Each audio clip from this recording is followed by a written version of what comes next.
Bismillahirrahmanirrahim. Kitab Fadilat Amal, Fadilat Al-Quran, Hadis ke-32.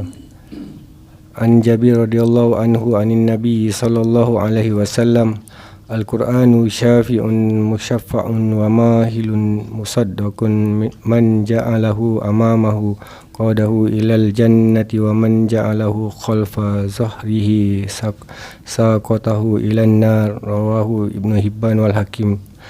Sayyidina Jabir radhiyallahu anhu telah meriwayatkan bahawa Nabi sallallahu alaihi wasallam bersabda, Al-Quran itu adalah pemberi syafaat, yang syafaatnya diterima, dan sebagai pembela, yang pembelaannya dibenarkan. Sesiapa yang meletakkan Al-Quran di hadapan, Al-Quran akan membawanya ke syurga. Sesiapa yang meletakkan Al-Quran di belakang, maka Al-Quran akan mencampakkannya ke neraka. Hadis riwayat Ibn Hibban dan Hakim. Ulang hadis. Sayyidina Jabir radhiyallahu anhu telah meriwayatkan bahawa Nabi sallallahu alaihi wasallam bersabda, Al-Quran itu adalah pemberi syafaat, yang syafaatnya diterima, dan sebagai pembela, yang pembelaannya dibenarkan. Sesiapa yang meletakkan Al-Quran di hadapan, Al-Quran akan membawanya ke syurga. Sesiapa yang meletakkan Al-Quran di belakang, maka Al-Quran akan mencampakkannya ke neraka. Keterangan hadis. Hadis ini bermaksud bahawa jika Al-Quran memberi syafaat kepada sesiapa sahaja, syafaat Al-Quran itu akan diterima oleh Allah Subhanahu Wa Taala.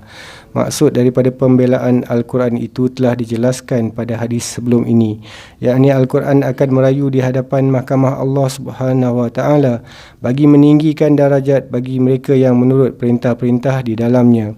Sementara itu, mereka yang tidak menunaikan hak-haknya, Al-Quran akan menuntut, kenapa engkau tidak menunaikan hak-hak aku? Sesiapa sahaja yang menyimpan Al-Quran dengan baik, yakni dengan menurut perintah Al-Quran dan menjadikannya peraturan hidup, maka Al-Quran akan membawa orang itu ke syurga. Manakala sesiapa yang membelakangi Al-Quran, yakni tidak mengikutinya, maka tidak ragu-ragu lagi Al-Quran akan mencampakkannya ke neraka. Pada pendapat saya, yakni penulis kitab, bersikap acuh tidak acuh terhadap Al-Quran juga termasuk dalam maksud membelakangkan Al-Quran. Maksud hadis yang memberi amaran terhadap bersikap acuh tidak acuh terhadap Al-Quran. Dalam kitab Sahih Bukhari ada satu hadis yang panjang tentang Rasulullah sallallahu alaihi wasallam dibawa berjalan melihat sebahagian balasan di akhirat. Allah Subhanahu Wa Taala telah memperlihatkan kepada baginda Nabi keadaan seseorang yang telah kepalanya dihentak dengan batu. Hentakan itu begitu kuat sehingga kepalanya hancur. Apabila ditanya kepada Nabi, baginda Rasulullah SAW memberitahu bahawa Allah telah mengajar Al-Quran kepada orang tersebut, tetapi dia tidak pula membacanya pada waktu malam dan tidak juga beramal dengannya pada waktu siang. Oleh kerana itu, siksaan sedemikian akan berterusan ke atasnya sehingga hari kiamat. Semoga Allah menerusi rahmatnya melindungi kita daripada azabnya itu. Sememangnya Al-Quran yang suci adalah satu nikmat yang sangat besar.